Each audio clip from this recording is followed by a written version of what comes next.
Days after the bombings of Hiroshima and Nagasaki, Japan's emperor announced they would accept Allied surrender terms. But for tense weeks, Allied leaders faced uncertainty over whether Japan's intention to surrender would hold. This is World War II in two.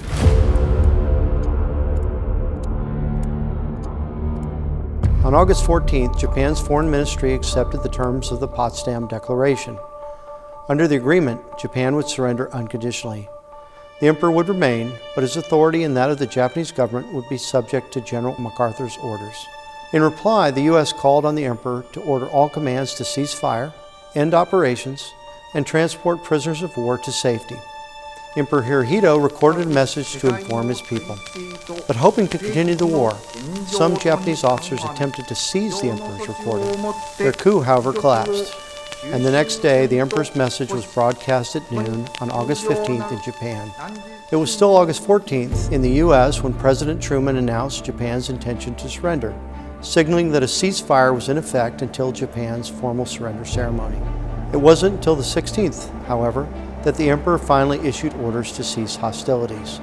Rather than going into effect immediately, however, the ceasefire was to take effect in stages, from 2 days to as many as 12 days, depending on unit locations. Allied and Japanese leaders had concerns about whether the ceasefire would hold or whether Japanese forces would comply. By August 19th, negotiations in Manila settled the terms of Japan's surrender. Over Japan, Allied planes dropped leaflets to POWs, telling them the war was over. Drops of food and medicine followed. Nearly 20,000 Allied POWs were liberated over 14 days. Meanwhile, thousands of anxious soldiers and Marines landed on August 30th to begin occupation duties. While the initial date for the surrender ceremony was set for August 31st in Tokyo Bay, typhoons forced MacArthur to shift the ceremony to September 2nd. That day, over 200 Allied warships were staged, with the battleship Missouri anchored in the spot where Commodore Perry dropped anchor in 1853. Flights of aircraft circled above. Concerned about kamikaze attacks, anti-aircraft guns remained alert and fully manned, with the exception of those guns above the signing ceremony itself. A combat air patrol kept watch overhead. At 9:02, the ceremony began. After an opening statement from MacArthur, the Japanese delegation signed.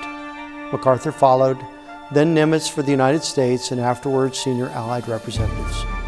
By 9:25 on September 2nd, 1945, the Second World War was over. Later, MacArthur broadcast, "Today the guns are silent. A great tragedy has ended.